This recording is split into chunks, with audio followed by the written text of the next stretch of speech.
Amén. Enciende una luz en la oscuridad. Muy buenos días. Para mí es un gusto estar acá en la iglesia. Con mi esposa, yo y mis hijos vivimos en otro país, pero gracias a la pandemia estamos esta vez aquí con ustedes. Ya llevamos 8, 9 meses y bueno, estoy feliz de estar en la iglesia, realmente feliz. Feliz el día de hoy de compartir la palabra de Dios con ustedes. Vamos a orar. Señor, gracias por esta mañana, gracias por el privilegio de poder estar en tu iglesia, Dios. Señor, en tus manos colocamos la enseñanza del día de hoy. Te queremos pedir que nos edifiques, edifica tu iglesia, usa tu palabra el día de hoy para hablarnos a todos, a los que estamos acá congregados y a los que están congregados también de manera virtual. En el nombre de Jesús, amén. Bueno, yo quiero contarles una historia el día de hoy. Ustedes ¿se acuerdan del rey Herodes el Grande? ¿Sí? Herodes el Grande empezó la dinastía de muchos otros Herodes. Por eso en la Biblia uno siempre escucha Herodes y después otra vez Herodes. Y uno dice, este señor, ¿cuántos años vive? Pues no, es que hay muchos. El que comenzó era Herodes el Grande y él fue el que trató de matar a Jesús, y Jesús huyó con sus padres, más bien sus padres huyeron con Jesús cuando él era todavía un bebé y lo llevaron a Egipto para cuidarlo y protegerlo de este señor un poco psicópata. Sin embargo, recuerden que él le construyó el templo a los judíos. Él asignó quién iba a ser el sumo sacerdote, entonces él sabía bastante del judaísmo. Y luego vienen sus hijos. Ahí la Biblia habla de escenas de algunos de ellos. Por ejemplo, muestra uno cómo se enorgulleció tanto, y en un momento de orgullo de Dios, por no darle la gloria a Dios, le sucedió una infección y él muere comido de gusanos. Y después de él viene otro Herodes. Él se llama Agripa, Herodes Agripa o algo así. Entonces lo conocemos como Agripa II. Este viene a ser realmente el bisnieto de Herodes el Grande, porque hubo uno que no estuvo ahí muy presente. Y resulta que cuando él llega al poder, empieza a visitar todas sus provincias donde él mandaba, y llega a la provincia de Judea. En la provincia de Judea se reúne con el gobernador se llamaba Festo, y lo llama, y se reúne, y Festo feliz de que iba a venir el rey a visitarlo. Y cuando está Festo delante del rey, le cuenta que tiene un chicharrón, un problemita. Y este problema era que tenía un preso bajo custodia y no sabía qué hacer con ese preso. A ese preso lo habían querido asesinar los judíos ya. Le habían dicho a Festo, envíalo a Jerusalén. Y los judíos sabían que en el camino lo iban a matar, porque bajo un juicio justo los judíos no podían asesinarlo, porque este preso era un ciudadano romano y lo cuidaban las leyes de Roma, y las leyes de Roma no permitían que asesinaran a alguien por motivos religiosos, o un ciudadano romano, por cualquier motivo. Entonces decían, los judíos lo cogemos en el camino, lo asesinamos. Ya habían planeado varias veces, pero no de manera legal nunca, asesinar a este preso. Entonces le dice, me lo están pidiendo, y el preso dice, no, yo allá no voy, yo no quiero ir al Senado de los judíos. A mí mándeme al emperador romano, al César. Y había hecho esto porque era la única manera que él tenía para que no se lo entregaran a los judíos. Apeló a su condición. ¿Sí saben de qué preso estamos hablando, no? A ver, ¿de quién? De Pablo, muy bien. Bueno, pues exactamente. El día de hoy vamos a estudiar a Pablo. Y el rey Agripa está muy interesado en escuchar a Pablo, porque él sabía de las historias de Jesús, de su bisabuelo que le había contado y que Jesús estuvo ante él. El bisabuelo le había dicho, haz un milagro delante de mí, y Jesús guardó silencio. Y sabía muchas historias del judaísmo. Entonces él se inquieta y dice, Pablo, sí, yo quiero escuchar a Pablo. Entonces Festo dice, bueno, lo vamos a escuchar. Organizan una reunión en la que va a llegar el rey Festo con muchísima, dice la Biblia, pompa, ¿sí? Vestido de realeza. Muchísimas personas que hacían parte del gobierno ahí mirándolo, los altos mandos del gobierno, las personas más importantes, romanos y también judíos, y todos estaban ahí y llaman a Pablo a defenderse. Entonces llega Pablo a defenderse. Recordemos que Pablo era inocente, que no tenían cómo acusarlo. Entonces si usted llega a un sitio a que lo acusen y usted es inocente, ¿usted qué dice? Bueno, ¿de qué me acusan? Apela a su inocencia, ¿verdad? Y usted dice, muéstrenme cuáles son las pruebas, acúsenme, yo realmente no tengo que decir. Y vemos acá, ¿qué es lo que va a hacer Pablo? ¿Qué va a hacer Pablo cuando le dan la oportunidad de defenderse, la oportunidad de hablar ante estas personas tan importantes, hasta el rey? ¿Qué le va a decir Pablo a estas personas? Bueno, el pastor Álvaro al comienzo del servicio leyó el testimonio de Pablo. Ese es el clímax de la defensa. Vamos a recordar algunas partes. Estamos leyendo Hechos 26 y vamos a leer del 9 al 11, un pedacito en este momento. Yo, Pablo, ciertamente había creído mi deber hacer muchas cosas en el nombre de Jesús de Nazaret, lo cual también hice en Jerusalén. Yo encerré en cárceles a muchos de los santos, habiendo recibido poderes de los principales sacerdotes, y cuando los mataron, yo di mi voto. Entonces, ¡qué locura! Pablo va a defenderse y empieza descontando lo que él era antes. ¿Saben por qué Pablo está haciendo eso? Porque Pablo tenía muy claro que esta era una oportunidad que Dios le había dado. Porque él tenía muy claro cuál era el llamado. Recordemos que en Hechos 9:15 Dios había dicho que Pablo sería instrumento útil para llevar el nombre de Dios a los no judíos, a los gentiles y a los reyes. Y Pablo sabía, aquí estoy delante de estos reyes para llevar tu nombre. Y Pablo lo hace contando su testimonio. Ahora, Pablo comienza su vida contando cómo él era antes de conocer a Jesús. Y no era algo muy bueno que contar. ¿Qué hacía Pablo? Pablo odiaba a Jesús. Lo odiaba terriblemente. Para Pablo Jesús era un mentiroso, era un blasfemo. Y no solamente él, sino que todos sus seguidores también lo eran, y todos sus seguidores merecían morir. Y él los iba a cogerlos, él los iba a asesinar, él los iba a enjuiciar, los iba a castigar, los iba a hacer blasfemar, porque él no quería que más personas siguieran a Jesús. Eso era Pablo. Y a esto se dedicaba, y era un tipo con muchísima iniciativa, muy sagaz, muy astuto. Él era brillante. Y una persona que quería hacer esto, no se quedaba en su casa simplemente pensando. Él ya había resuelto cómo hacerlo.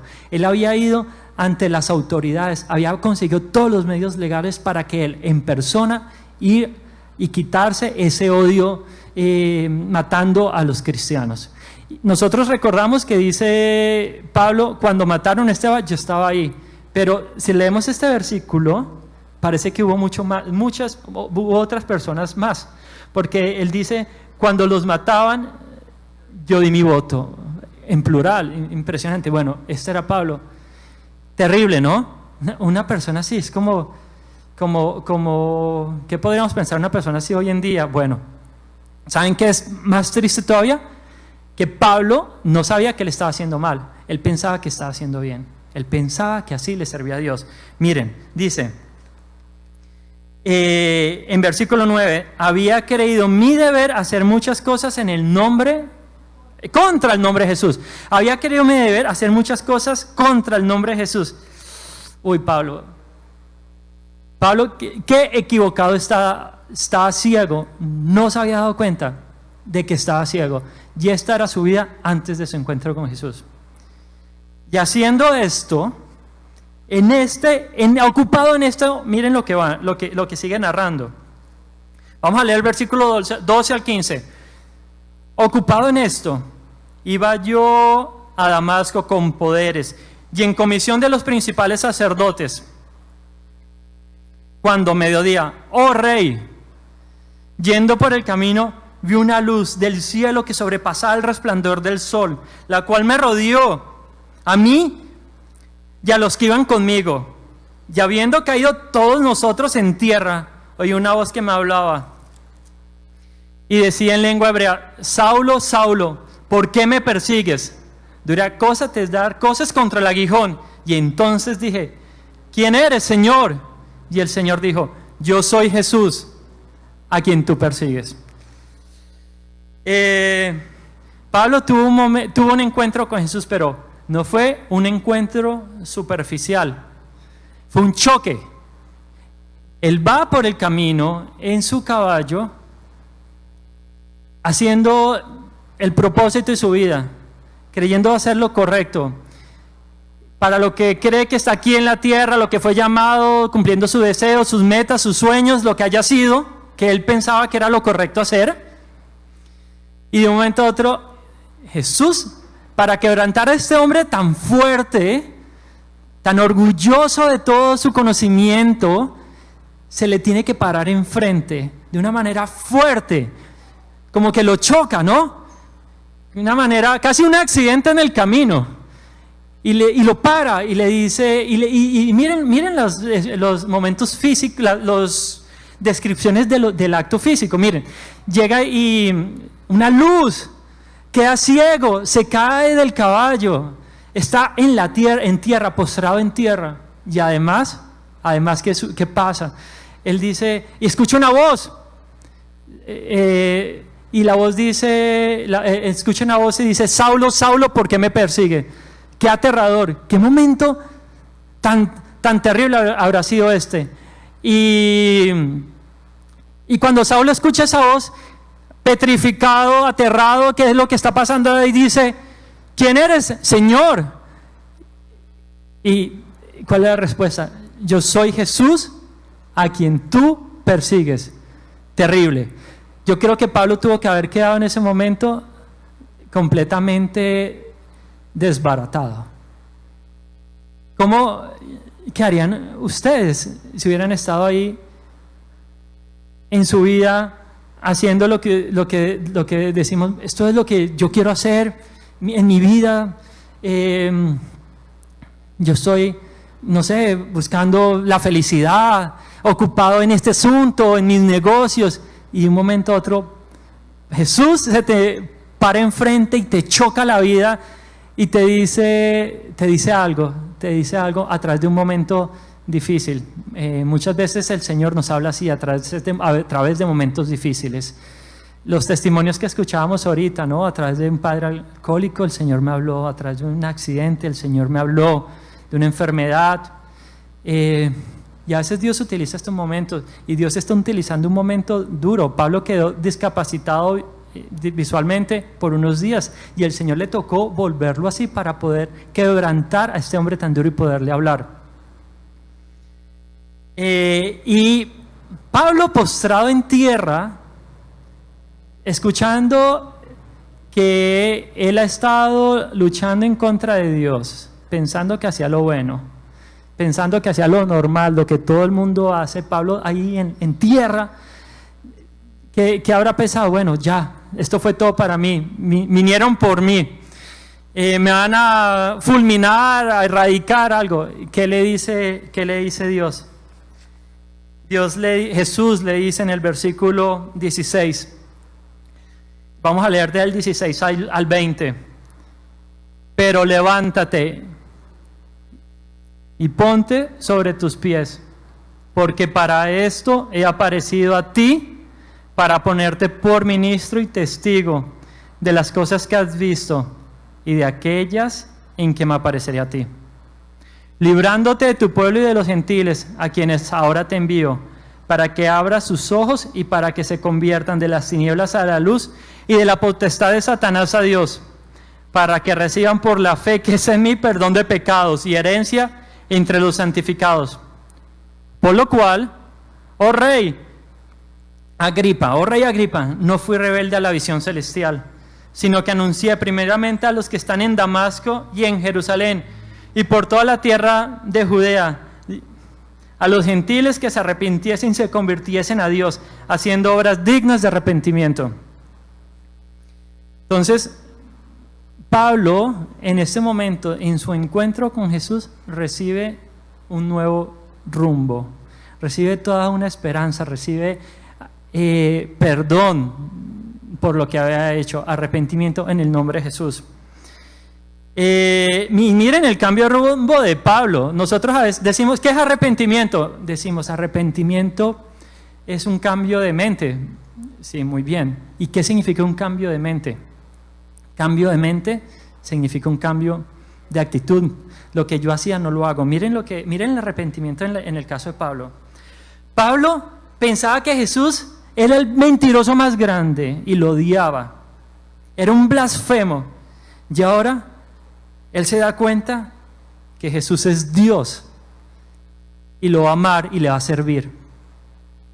También esto, Pablo pensaba que los cristianos eran la basura más grande que había llegado aquí a la tierra. Y por eso los tenía que matar a todos y los iba a asesinar y a enjuiciar y a castigar. Y ahora Dios les está diciendo, les vas a servir. Vas a llevar ese mensaje que tanto odiabas, lo vas a llevar. Y nosotros somos hijos de Pablo, hasta a nosotros ha llegado el mensaje. Las epístolas que leemos, todo eso viene de Pablo. Vean Pablo lo fiel que fue. Vean el cambio que hizo el Señor en Pablo. Qué arrepentimiento el de Pablo. Pablo cumple ese llamado. Y Pablo, por cumplir ese llamado, estaba en la cárcel. Y no solamente en la cárcel, Pablo, por cumplir ese llamado, está delante del rey Agripa y está testificando por lo cual está siendo acusado y está compartiéndole el evangelio a Agripa. Tanto así que más adelante, lean por favor después más adelante, el rey le dice, casi me convences de ser cristiano, le dice. Y Pablo le dice, yo sé que tú crees en los profetas. ¿Ah? En el juicio de Pablo, Pablo lo enfrenta y después de contarle su testimonio, él dice, yo sé que tú crees, le dice. Y bueno, impresionante las palabras de Pablo, que delante de la corte sea tan valiente de decir su testimonio, de contar lo que Dios ha hecho en su vida y de contar cuál es su llamado, y no venir ante el rey y dejarse acobardar por sus vestidos de púrpura, por toda la corte. No, él en su humildad, en lo que Dios le ha dado para testificar, para comunicar, él va y lo cuenta. Esto me hace pensar mucho en nosotros. A la salida de la iglesia, ¿qué dice Lucas 8:35 que tenemos en el letrero? Vuélvete a tu casa y cuenta lo que Dios ha hecho contigo. De pronto nosotros no hayamos matado a un cristiano todavía, pero vean, nosotros enemigos de Dios sí hemos sido. Nosotros hemos tenido un pasado antes y un encuentro con Jesús. Y a veces creemos que tenemos que tener un gran testimonio como el de Pablo, pero la verdad es que tenemos un testimonio como el de Pablo. Aunque nuestro comienzo haya sido humilde, nosotros éramos enemigos de Cristo antes de conocerle. O tenemos un pasado por el cual nos avergonzábamos, creíamos hacer lo correcto, o simplemente de pronto no seguíamos la voz de Dios y tuvimos un encuentro con Jesús un día. ¿Cómo fue ese encuentro con Jesús en nosotros?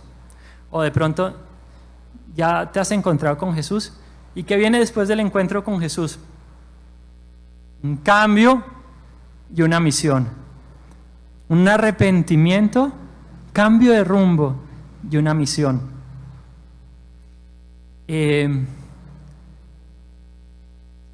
Si nos hemos encontrado con Jesús, tenemos una historia para contar. Cuando la samaritana se encontró con Jesús, ella fue corriendo y dice, he visto a alguien que me ha dicho lo que he hecho. Y eso fue suficiente para que los samaritanos conocieran de Jesús y vinieran muchos a escuchar de Dios.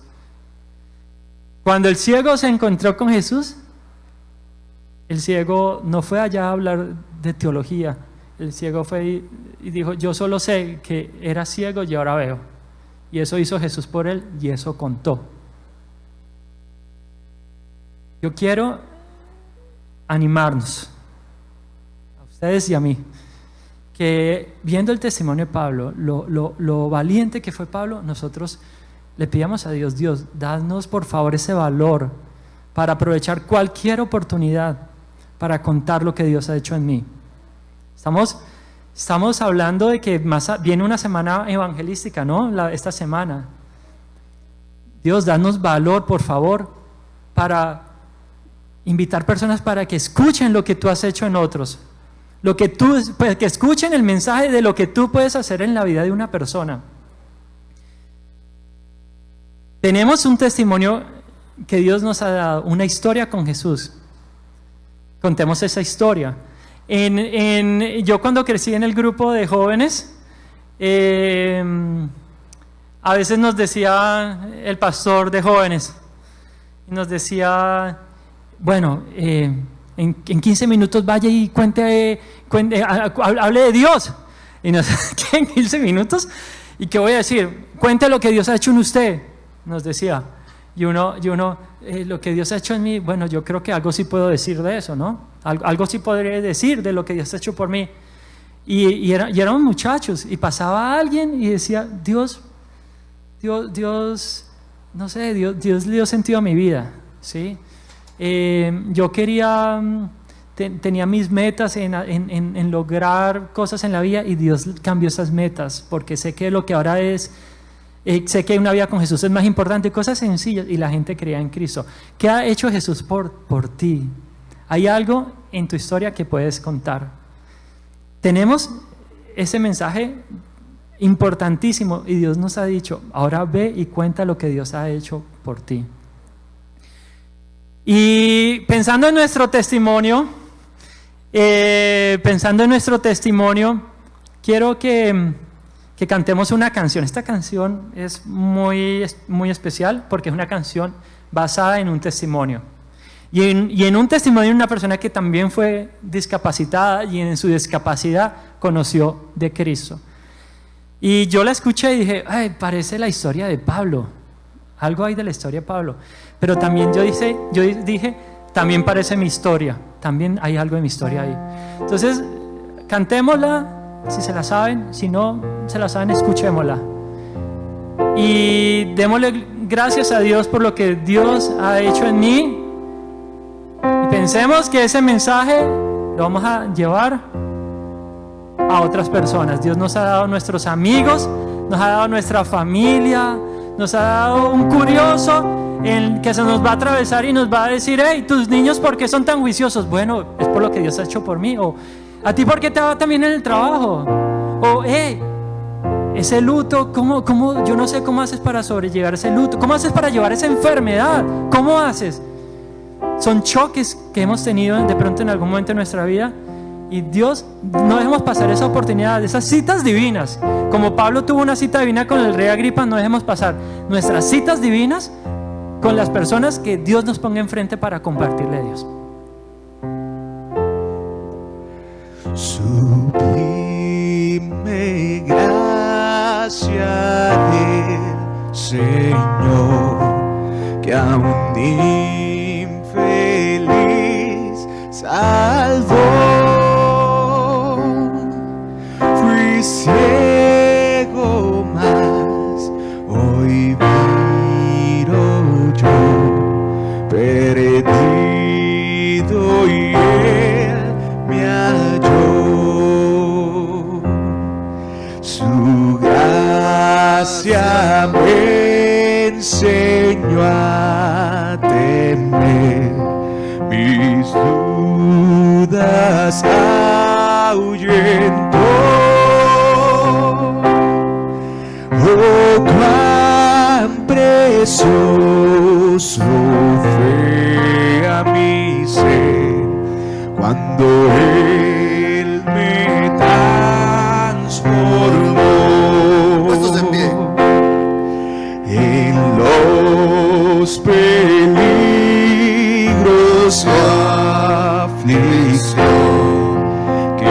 yo he tenido aquí. Yo gracias siempre me libro y me guiará feliz. Y cuando en son por siglos mil, brillando esté cual sol, yo cantaré por siempre allí su amor que me salvó, su amor que me salvó, su amor que me salvó.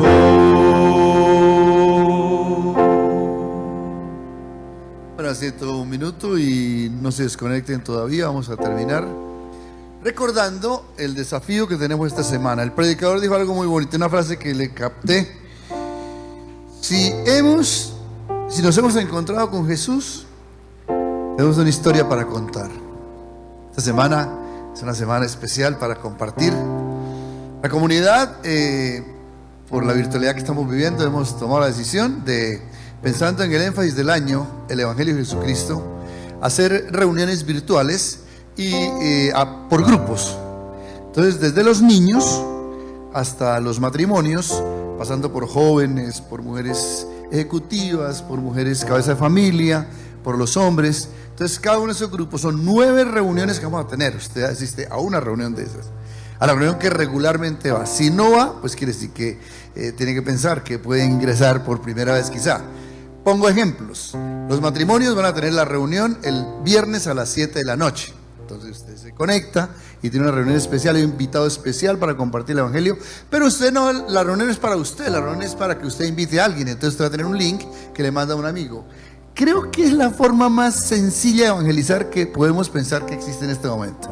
Porque es muy fácil decirle a una persona que se conecte a las 6 de la mañana al desayuno de hombres porque le mando un link. Mire, yo quiero que usted venga y escuche algo muy importante de qué ha significado esto en mi propia vida. Y usted le manda un link y a las 6 de la mañana usted se conecta e invita que alguien se conecte. Las mujeres también el miércoles, las mujeres ejecutivas también. Entonces son 9 links diferentes para todas las personas. Los niños van a tener algo muy creativo. Los niños el sábado a las 7 de la noche van a tener una película. Y los niños, ya hay 27 niños inscritos y ya creo que no hay más cupos, ¿cierto? Ah, sí hay más cupos, hay más cupos. Entonces eso funciona tanto en Oriente, en Llano Grande, como en el Poblado. Entonces queremos animarles, esta es una oportunidad. Ojalá que el día en que nos encontremos con el Señor, una persona pueda decir: yo voy a contar la historia porque alguien me compartió de Jesús. Una historia que quedó también escrita en mi propia vida porque el mayor me mandó un link y ahí conocí a Jesús. Porque Ingrid me mandó un link. Porque Paolo me mandó un link. Porque Dorita. Entonces, ¿les parece? Vamos a orar por eso. Vamos a terminar orando esta mañana, dándole gracias a Dios por la vida de Juan Pablo. Agradecemos mucho esta hermosa llevada del pasaje a nuestras vidas. Y él pasó diciendo: y ahora nosotros, pues ahora esto nos contaron para nosotros. Y en su cabeza y vamos a orar. Vamos a pedirle al Señor con fervor. Hemos orado esta semana en diferentes momentos, en diferentes grupos. Hemos llevado un mes pensando en lo que el Señor va a hacer.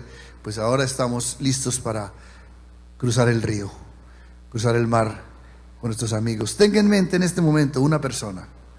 Yo tengo una persona que voy a invitarla el próximo martes, a Julio, un vecino a quien aprecio y quiero que el Señor tenga misericordia de él y tenga un encuentro con Jesús. Entonces,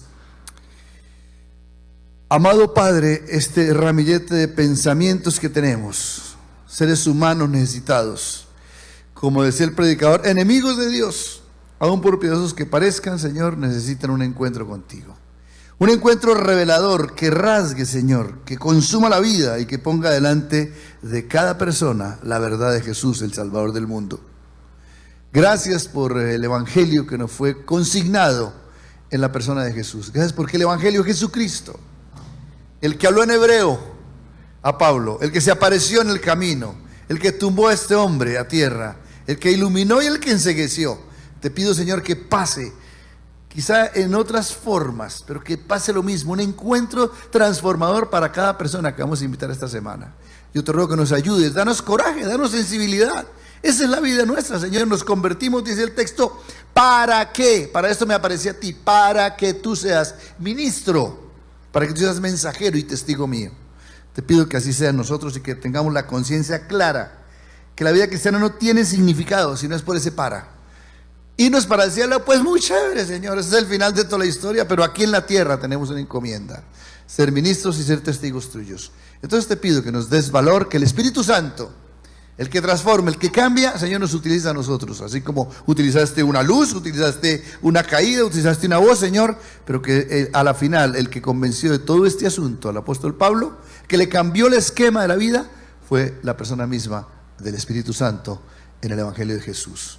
Entonces ayúdanos, Señor, y gracias por esta mañana tan especial. Gracias porque pudimos compartir, adorarte, dar para la obra tuya y reunirnos como hermanos. Te pido que entonces este resto de semana sea una semana de gloria, y mientras que tú vienes, nosotros recordamos con mucha alegría el hecho de que un día aparecerás en una nube para cargar con tu iglesia, y por eso juntos nos seguimos diciendo Maranata. Dios les bendiga en casa, quédense para Encuentro Kit, que es una noche muy especial. Recuerden los regalitos para los niños, ya lo estamos recogiendo, ya estamos en la recta final, no se les olvide. Entonces vamos a Encuentro Kit y nosotros aquí en casa para salir a nuestros hogares a almorzar juiciosos. Dios les bendiga, tengan una buena mañana.